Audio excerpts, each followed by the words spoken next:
ओम शांति। अमृत वेला book reading.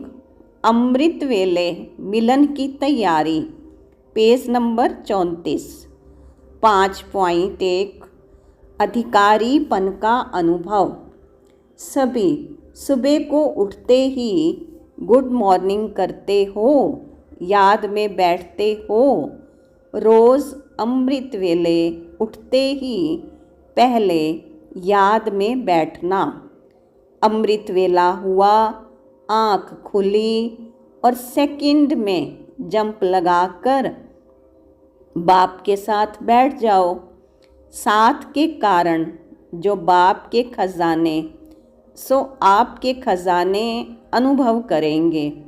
Knowledge के आधार पर नहीं, लेकिन प्राप्ति के आधार पर। अधिकार के तख्त पर बैठे हुए होने के कारण अधिकारीपन का अनुभव होगा, तो बाप खुदा दोस्त के रूप में अधिकार का तख्त ऑफर कर रहे हैं। उठो और तख्त पर बैठ जाओ। थोड़े समय के अधिकार के तख्त निवासी होने से जो भी चाहो वह बन सकते हो। जैसे हद के राजा थोड़े समय की राजाई से क्या अधिकार में नहीं कर लेते हैं। अब बेहद तख्त नशीन इस गोल्डन समय पर वर्तमान समय सहज ही अपनी गोल्डन एज स्थिति बना सकते हो और भविष्य गोल्डन एज दुनिया में श्रेष्ठ पद प्राप्त कर सकते हो। समझा? सहज पुरुषार्थ का समय और सहज साधन। 5.2 आत्म अभिमानी स्थिति और बाबा के साथ संबंध। सदा उठते ही पहले बाप से मीठी मीठी बातें करना। आँख खुलते ही पहला परिवर्तन यह करो कि मैं शरीर नहीं आत्मा हूँ। पहले सेकंड के पहले संकल्प से जब आप जागते हो तो ये पहला संकल्प ही सारे दिन का आधार है। यदि पहले संकल्प के परिवर्तन में सफल नहीं हुए तो स्व कल्याण व विश्व कल्याण के कार्य में भी सफल नहीं होंगे। परिवर्तन शक्ति को अमृत वेले से शुरू करना चाहिए। सृष्टि चक्र के आदि काल से जैसे ब्रह्मलोक से आत्माएं पार्ट बजाने के लिए आती हैं, ठीक इसी तरह अमृत वेला शुरू होना चाहिए। इस समय आँख खुलते ही पहला संकल्प यही होना चाहिए कि मैं आत्मा बाप से मिलन मनाने आई हूँ। ये शक्तिशाली संकल्प, श्रेष्ठ संकल्प बोल और कर्म का आधार बन जाएगा। तो पहला परिवर्तन है कि मैं कौन। यह परिवर्तन की स्मृति ही सारे दिन का फाउंडेशन है। फिर इसके ऊपर ही सब कुछ आधारित है। दूसरा परिवर्तन का संकल्प करो, मैं किसका हूँ, मेरे सर्व संबंध किससे हैं, सर्व प्राप्तियाँ किससे हैं। तो पहला परिवर्तन है शरीर का, फिर दूसरा है शरीर के संबंध का। इस परिवर्तन के आधार पर ही बाप से संबंध जुटता है और सर्व प्राप्तियों का आधार बनता है। इसी परिवर्तन को सहज याद और सहज योग कहा जाता है। दिन की आदि वेला से ही परिवर्तन शक्ति के आधार पर आप अधिकारी बन सकते हो। 5.3 उठते ही संकल्प करो, मैं फरिश्ता हूँ। अमृत वेले उठते ही स्मृति में लाओ, मैं कौन फरिश्ता हूँ। संकल्प तो करते हो और चाहते भी हो, फिर भी जब अपनी रिजल्ट देखते हो व लिख करके भी देते हो तो मेजॉरिटी कहते हो कि जितना चाहते हैं उतना नहीं हुआ। 50% हुआ, 60% हुआ। डबल विदेशी या भारत वाले अगर परसेंटेज के बिना फुल पास हो गए तो ब्रह्मा बाबा पता है क्या करेंगे? शाबाश देंगे। बस सिर्फ शाबाश दे देंगे और क्या करेंगे? रोज़ अमृत वेले अपनी बाहों में समा लेंगे। आपको महसूसता होगी क्योंकि ब्रह्मा बाबा का बच्चों के साथ बहुत प्यार है ना, तो अमृत वेले भाकी मिलेगी और सारा दिन क्या मिलेगा? जैसे चित्रों में दिखाते हैं ना कि जब तूफान आया, पानी बढ़ गया तो सांप छत्र छाया बन गया। उन्होंने तो श्री कृष्ण के लिए स्थूल बात दिखा दी है, लेकिन वास्तव में ये है रूहानी बात। तो जो फरिश्ता बनेगा उसके सामने अगर कोई भी परिस्थिति आई या कोई भी विघ्न आया तो बाप स्वयं उसकी छत्र छाया बन जाएंगे। करके देखो, क्योंकि ऐसे ही बाप दादा नहीं कहते हैं। 5.4 उठते ही समान भव का वरदान लो। ब्राह्मणों का पहला संकल्प कौन सा है? उस समय कौन सी स्टेज होती है? बाप समान स्थिति में स्थित हो, मिलते हो ना। आँख खोलते कौन सा संकल्प आता है? बाप के सिवाय और कोई दिखाई देता है? जब गुड मॉर्निंग करते हो तो बच्चा समझ बाप को गुड मॉर्निंग करते हो ना। तो बच्चा अर्थात मालिक और बाप भी बच्चों को क्या रिस्पॉन्ड करते हैं? बालक सो मालिक बच्चे। बाप के भी सिरताज बच्चे। तो पहला ही संकल्प समर्थ हुआ ना। पहली मुलाकात बाप से होती है और पहले मिलन में बाप हर रोज़ समान भव का वरदान देते हैं, जिसमें सब वरदान समाये हुए हैं। तो जिसका आरंभ ही इतना महान हो तो उनका सारा दिन कैसा होगा? व्यर्थ हो सकता है। लेकिन ऐसी श्रेष्ठ मुलाकात सदा कौन कर सकता है? जिसका संकल्प भी बाबा और संसार भी बाबा है।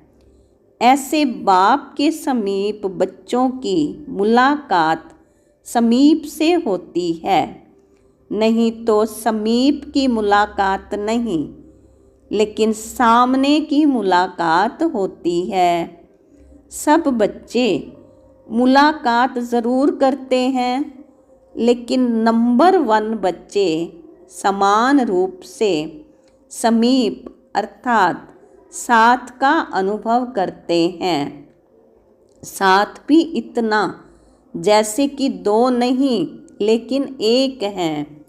सेकंड नंबर बाप के स्नेह को, बाप के वरदानों को, बाप के मिलन को समान स्वरूप से नहीं लेकिन समान बनने के शुभ संकल्प स्वरूप होकर चलते हैं। सम्मुख का अनुभव अर्थात बाप से सर्व प्राप्तियां हो रही हैं, ऐसी अनुभूति करते हैं। तो फर्स्ट नंबर समान बनकर मिलते, सेकंड नंबर समान बनने के संकल्प से मिलते हैं। तीसरे नंबर की तो बात ही नहीं पूछो। तीसरे नंबर वालों की लीला विचित्र होती है। अभी अभी बच्चा बन मिलेंगे और अभी अभी मांगने वाले बन जाएंगे। बहुरूपी होते हैं। कब किस रूप में मिलेंगे, कब किस रूप में। तो बच्चों में भी मिलन मनाने में नंबरवार हो जाते हैं। 5.5 चेहरा खुशी का हो, खुशकी का नहीं। अभी तो अमृत वेले का दृश्य भी हंसने और हंसाने वाला है। कोई निशाना लगाते लगाते थक जाते हैं, कोई डबल झूलों में झूलते हैं, कोई हठ योगी बन करके बैठते हैं, कोई तो सिर्फ नेमी नाथ हो बैठते हैं, कोई कोई लगन में मगन भी होते हैं। याद शब्द के अर्थ स्वरूप बनने में अभी विशेष अटेंशन दो। योगी आत्मा की झलक चेहरे से अनुभव हो। जो मन में होता है वो मस्तक पर झलक ज़रूर रहती है। ऐसे नहीं समझना मन में तो हमारा बहुत है। मन की शक्ति का दर्पण चेहरा अर्थात मुखड़ा है। कितना भी आप कहो कि हम खुशी में नाचते हैं, लेकिन चेहरा उदास देख कोई नहीं मानेगा। खोया खोया हुआ चेहरा और पाया हुआ चेहरा, इसका अंतर तो जानते हो ना। पा लिया, इसी खुशी की चमक चेहरे से दिखाई दे। खुश्क चेहरा नहीं, खुशी का चेहरा दिखाई दे। 5.6 प्यार में लवलीन हो जाओ। अमृत वेले महारथी बच्चे और सब बच्चे जब रूह रिहान करते हैं तो महारथियों की रूह रिहान और मिलन मुलाकात और अनेक आत्माओं के मिलन और रूह रिहान में क्या अंतर होता है। ये जो गायन है कि आत्मा परमात्मा में लीन हो जाती है, ये कहावत किस रूप में रॉन्ग है, क्योंकि एक शब्द बीच से निकाल दिया। सिर्फ लीन शब्द नहीं है, लेकिन लव लीन। एक शब्द है लीन और एक है लव में लीन। जो कोई अति स्नेह से मिलते हैं तो उस समय स्नेह के शब्द क्या निकलते हैं। ये तो जैसे कि एक दूसरे में समा गए हैं या दोनों मिलकर एक हो गए हैं। ऐसे ऐसे स्नेह के शब्दों को उन्होंने इस रूप से ले लिया है। ये जो गायन है कि एक दूसरे में समाकर एक हो गए हैं, ये है महारथियों का मिलन। बाप में समा गए अर्थात बाप का स्वरूप हो गए। ऐसा पावरफुल अनुभव महारथियों को होगा। बाकी और जो बच्चे हैं वो स्नेह शक्ति खींचने की कोशिश करते हैं। युद्ध करते करते समय समाप्त कर देंगे, लेकिन महारथी बैठे और समाए। उनका लव इतना पावरफुल है जो बाप को स्वयं में समा देते हैं। बाप और बच्चा समान स्वरूप की स्टेज पर होंगे। जैसे बाप निराकार वैसे बच्चा, जैसे बाप के गुण वैसे महारथी बच्चों के भी समान गुण होंगे। मास्टर हो गए ना, तो महारथी बच्चों का मिलन अर्थात लवलीन होना, बाप में समा जाना, अर्थात समान स्वरूप का अनुभव करना। उस समय बाप और महारथी बच्चों के स्वरूप और गुणों में अंतर नहीं अनुभव करेंगे। साकार होते हुए भी निराकार स्वरूप के लव में खोए रहते हैं, तो स्वरूप भी समान हो गया ना। अर्थात अपना निराकारी स्वरूप प्रैक्टिकल स्मृति में रहता है। जब स्वरूप बाप समान है तो गुण भी बाप समान। इसलिए महारथियों का मिलना अर्थात बाप में समा जाना, जैसे नदी सागर में समाकर सागर स्वरूप हो जाती है, अर्थात बाप के गुण स्वयं में अनुभव होते हैं। तो जो ब्रह्मा का अनुभव साकार में था वह महारथियों का भी होगा, ऐसा अनुभव होता है। ये है सागर में समा जाना, अर्थात स्वयं को संपूर्ण स्टेज का अनुभव करना। ये अनुभव अब ज़्यादा होना चाहिए। हर संकल्प से, वरदानी नज़र से निहाल करने वाले बाप दादा हर बच्चे की समीपता को देखते हैं। समीप अर्थात समा जाना। अमृत वेले का टाइम विशेष ऐसा पावरफुल अनुभव करने का है। ऐसे अनुभव का प्रभाव सारा दिन चलेगा। जो अति प्यारी वस्तु होती है वो सदा समाई हुई रहती है। ये है महारथियों का मिलन अमृत वेले का।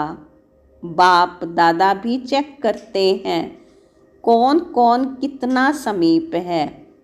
जैसे मंदिर का पर्दा खुलता है दर्शन के लिए, वैसे अमृत वेले की भी सीन होती है पहले मिलन मनाने की। हर बच्चा अमृत वेले मिलन मनाने के लिए फर्स्ट नंबर मिलन मनाने की दौड़ लगाने में तत्पर होता है। बाप चकमक चुंबक है ना, तो ऑटोमेटिकली जो स्वयं स्वच्छ होते हैं वह समीप आते हैं। बाहर की रीति से चाहे कोई कितना भी प्रयत्न करे, लेकिन चुंबक चकमक की तरफ समाने वाली स्वच्छ आत्माएं ही होती हैं। ओम शांति।